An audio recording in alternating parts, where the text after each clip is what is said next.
দশম শ্রেণীর ছাত্রছাত্রীদের আন্তরিক স্বাগত জানাই আমার এই ভিডিওতে। আজকে ভিডিওটি ইতিহাসের ওপরে, এবং ইতিহাসে যে টেস্ট পেপারে, এই যে টেস্ট পেপার, এবং এই টেস্ট পেপারে যে 2 নম্বরের কোশ্চেনগুলো থাকে, 2 নম্বরে, ঠিক আছে, 3-এর দাগের, 3-এর 1, 2, 3, 4, 5 করে এরকম 2 নম্বরের কটা কোশ্চেন থাকে, এবং বলতে বলা হয় 11টি কোশ্চেন। এই কোশ্চেনগুলোই আমি ধারাবাহিকভাবে উত্তর দেব, এবং যারা জানতে চাইছো, যারা হয়তো এখনো পুরোপুরি নোট ডাউন করনি বা কিছু কিছু কোশ্চেন অজানা রয়ে গেছে, তারা এখানে এই ভিডিওর মাধ্যমে জেনে নিয়ে নোট ডাউন করে নিতে পারে। ঠিক আছে, শুরু করছি ভিডিও। এবং ভিডিও যারা ভালো লাগছে তারা অন্তত একটু দেখো যে কি ইনফরমেশন আসছে। যারা যারা নতুন, আমার মতন যারা ভিডিও করছে, তারা তারা চেষ্টা করছে তাদের স্টুডেন্টদের উপকারী কিছু তথ্য পরিবেশন করার চেষ্টা করছে। তুমি দেখতে পারো ভিডিওগুলো, ঠিক আছে। আশা করছি উপকার হবে, এবং কিভাবে 2 নম্বরের কোশ্চেন লিখতে হবে, এবং কিভাবে 4 নম্বরের কোশ্চেনকে 2 নম্বরের মতো নিলে, বা বড় কোশ্চেনকে 2 নম্বরের মতো নিলে কিভাবে লিখতে হবে, সেগুলো এই ভিডিও শেষে আমি বলে দেবো। ঠিক আছে, শুরু করছি ভিডিও।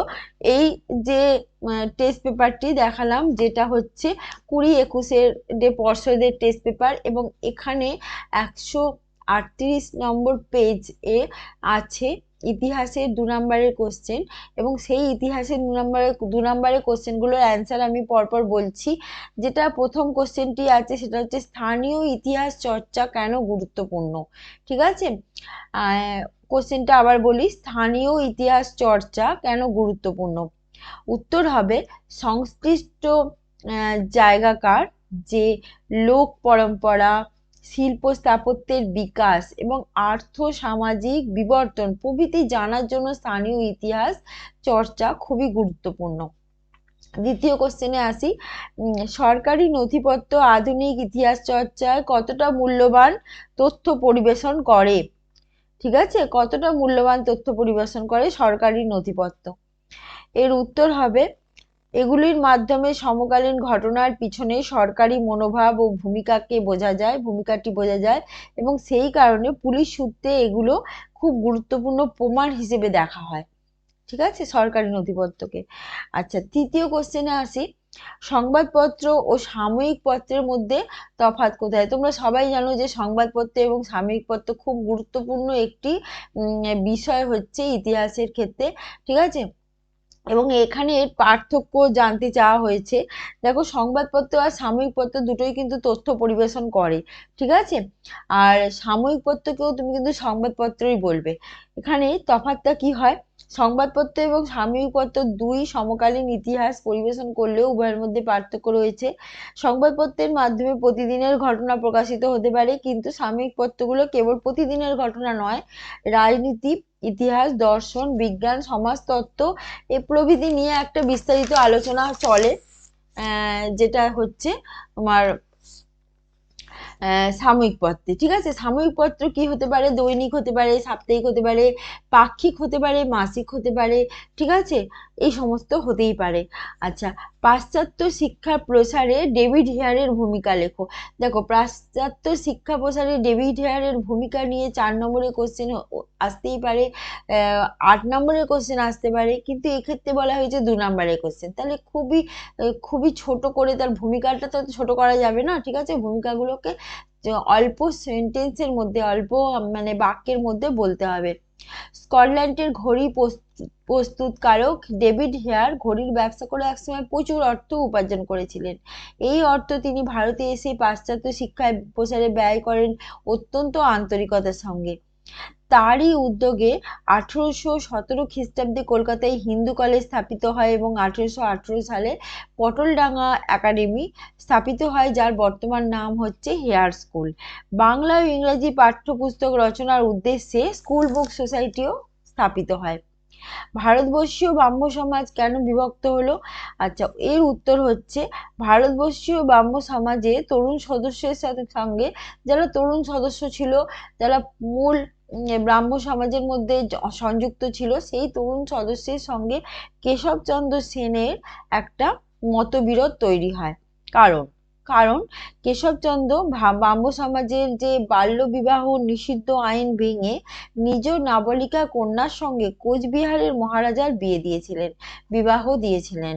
ঠিক আছে, তাই শিবনাথ শাস্ত্রী, বিজয় কৃষ্ণ গোস্বামী, আনন্দমোহন বসু, দ্বারকানাথ গঙ্গোপাধ্যায়, দুর্গামোহন দাস কেশবচন্দ্র সেনের বিরোধিতা করেন এবং তারা সাধারণ ব্রাহ্ম সমাজ গড়ে তোলেন। ঠিক আছে, শ্রীরামকৃষ্ণ কিভাবে সর্বধর্ম সমন্বয়ের আদর্শ স্থাপন করেছিলেন, এটা নিয়ে কিন্তু 8 নম্বরে কোশ্চেন হয়।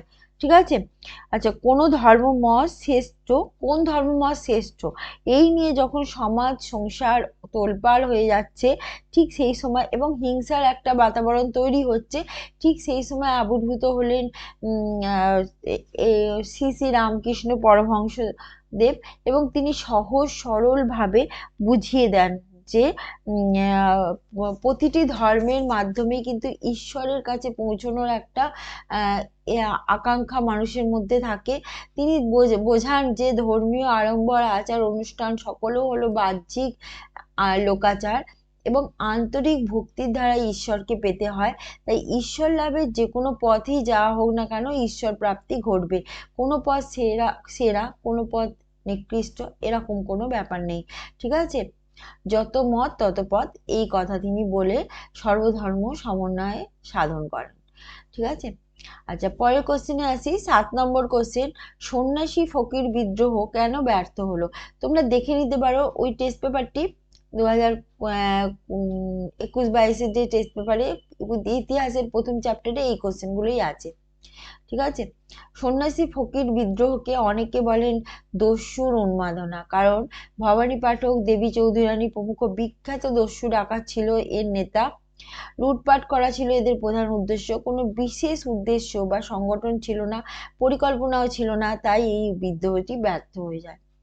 নীল চাষীদের ওপর, এটা পরের কোশ্চেন 8 নম্বর, নীল চাষীদের ওপর নীলকরদের অত্যাচার সংক্ষেপে লেখো। দেখো এত অত্যাচার করেছে নীলকর সাহেবেরা চাষীদের ওপর, এটাকে সংক্ষেপে লেখা অসম্ভব। ঠিক আছে, তবু যদি 2 নম্বরে সংক্ষেপে লিখতে বলা হয়, সেক্ষেত্রে হবে নীলকর সাহেবেরা কৃষি জমির পাশে কুঠি বানিয়ে থাকতেন এবং কৃষকদের দাদন বা অগ্রিম অর্থ নিতে বাধ্য করতেন। নীল চাষ না করলে তাদের উপর শারীরিক অত্যাচার, তাদের বাড়িঘর পুড়িয়ে দেয়, এসব চলতো এবং মহিলাদেরও তারা অপমান লাঞ্ছনা করত। নিষ্ঠুর নির্দয় হয়ে উঠেছিল তারা।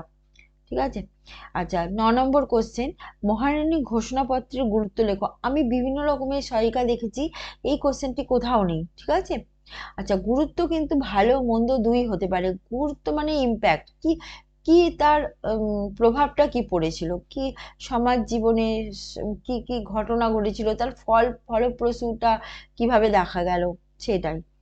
আচ্ছা, মহারানীর ঘোষণাপত্রের গুরুত্ব বলতে গেলে প্রথম গুরুত্ব বলতে হয় যে প্রথম ভাইসরয় পদ সৃষ্টি হলো, সিপাহি বিদ্রোহের অবসান হলো, ইস্ট ইন্ডিয়া কোম্পানির শাসনের অবসান হলো এবং ব্রিটিশ পার্লামেন্ট সরাসরি ভারতের শাসনভার গ্রহণ করলো, আর সত্যবিলোপ নীতি বিলুপ্ত হলো। সত্যবিলোপ নীতি সম্বন্ধে অনেকেই জানাই আছে যে যে সমস্ত দেশীয় রাজাদের কোন মানে পুত্র সন্তান থাকে না, তারা কি করে, তাদের রাজ্য গ্রাস করে নেয় ইস্ট ইন্ডিয়া কোম্পানি। ঠিক আছে, সেই নীতি কিন্তু বিলোপ হয়ে গেল। আচ্ছা, 10 নম্বর কোশ্চেনে আসি। 10 নম্বর হচ্ছে হিন্দু মেলা কেন ব্যর্থ হয়? হিন্দু মেলা একটি সভা যেটি 1867 খ্রিস্টাব্দে কলকাতায় স্থাপিত হয়। এর প্রতিষ্ঠাতা নবগোপাল মিত্র হিন্দু ভারতের পুনর্জাগরণের যে স্বপ্ন দেখেছিলেন, সেটা কিন্তু নতুন প্রজন্মের যে মধ্যবিত্ত সমাজ মেনে নিতে পারেনি। ঠিক আছে, কারণ রাজনৈতিক কর্মকাণ্ড ছাড়া দেশাত্মবোধের যে প্রচার, সেটাকে তারা মনে করেছিল মানে নিরর্থক। ঠিক আছে, সেই জন্য সেই সাধারণ মানুষ এই বিষয়টিকে মূল্যহীন মনে করেছিল, সেই জন্য হিন্দু মেলা ব্যর্থ হয়ে গেল, কারণ এখানে কোনো রাজনৈতিক কর্মকাণ্ডে যুক্তই ছিল না, শুধু দেশাত্মবোধের ভাবনা। ঠিক আছে, আচ্ছা, 11 নম্বর কোশ্চেনে আসি। ভারতীয় জাতীয়তাবাদী ভাবধারা বিকাশে স্বামী বিবেকানন্দের কি ভূমিকা ছিল? জাতীয়তাবাদী ভাবধারার অর্থ হচ্ছে দেশপ্রেমের ভাব সঞ্চার করা। ঠিক আছে। স্বামী বিবেকানন্দ তার বর্তমান ভারত প্রবন্ধে বুঝিয়েছিলেন যে শূদ্র জাগরণ ঘটাতে হবে, মানে যারা সমাজে অন্তজ শ্রেণী, নিম্ন শ্রেণী, অবহেলিত, উপেক্ষিত, বঞ্চিত এমন শ্রেণীদের উত্থান ঘটাতে হবে। সমাজের সকলের একটা মানে যাতে উন্নতি হয় সেটা করতে হবে। এবং প্রকৃত স্বাধীনতা বলতে তিনি সাধারণের অধিকার প্রতিষ্ঠাকে বুঝিয়েছিলেন। তিনি আপামর ভারতবাসী, ধনী দরিদ্র বর্ণ নির্বিশেষে সকল ভারতবাসীকে ভাই বলে সম্বোধন করে এক সূত্রে বাঁধতে চেয়েছিলেন। ঠিক আছে। আচ্ছা, গগনেন্দ্রনাথ ঠাকুরের ব্যঙ্গচিত্রের উদ্দেশ্য কি ছিল? গগনেন্দ্রনাথ ঠাকুর যে ব্যঙ্গচিত্রগুলো, যেমন খল ব্রাহ্মণ, এই সমস্ত ব্যঙ্গচিত্রগুলো যে করেছিলেন, সেগুলোর মাধ্যমে তিনি ব্রিটিশদের সমালোচনা করেছেন, ব্রিটিশদের নিন্দে করেছেন, ব্রিটিশ অনুরাগী ভারতীয়দের নিন্দে করেছেন, এবং সমাজে যে কুপ্রথাগুলো আছে, কুসংস্কারগুলো আছে, সেগুলোর নিন্দে করেছেন। আচ্ছা, বাংলায় ছাপাখানার বিকাশে শ্রীরামপুর মিশনের কি ভূমিকা ছিল? শ্রীরামপুর মিশনের ছাপাখানা একটা ইতিহাস রচনা করেছিল। ঠিক আছে। শ্রীরামপুর মিশনের প্রাণ পুরুষ উইলিয়াম কেরি এবং তার সহযোগী বন্ধু জেমস ওয়ার্ড, জোশুয়া মার্সম্যান, এরা সবাই মিলে 1800 সালে যে 1800 খ্রিস্টাব্দে যে শ্রীরামপুর মিশনের ছাপাখানাটি প্রতিষ্ঠা করেছিলেন, এটি কালক্রমে এশিয়ার সর্ববৃহৎ ছাপাখানায় পরিণত হয়। এবং এখানে বিভিন্ন পাঠ্যপুস্তক ছাড়া বিভিন্ন ভাষায় বাইবেল এবং ভারতীয় পুরাণ, ধর্মশাস্ত্র, মনসা পুরাণ, বিভিন্ন লোক কথা, কীর্তিবাসী রামায়ণ, ঠিক আছে, সমস্ত কিছু ছাপানো হতে থাকে। এছাড়া সেই সময়কার সমকালীন যে সমস্ত লেখক ছিলেন, যেমন মৃত্যুঞ্জয় বিদ্যালঙ্কার, প্রবোধচন্দ্র বাগচি, ঠিক আছে, রামরাম বসু, এই সমস্ত লেখকের বই ছাপানো হতে থাকে এবং বিপুল সংখ্যায় বই পুস্তক যেটা মানুষের ঘরে ঘরে পৌঁছে যায়।